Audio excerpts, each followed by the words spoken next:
In this guide, I'm going to show you how to change where games install on your PS5.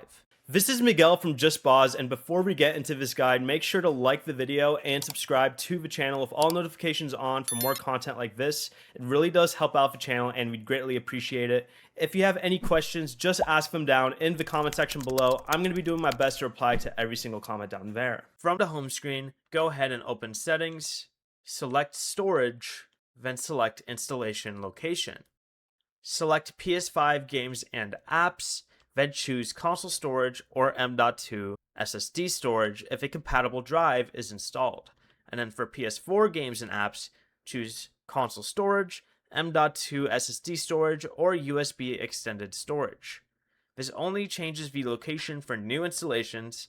To move a game that is already installed, you'll have to go over to your game library, highlight the game, press the Options button, and select Move Games and Apps.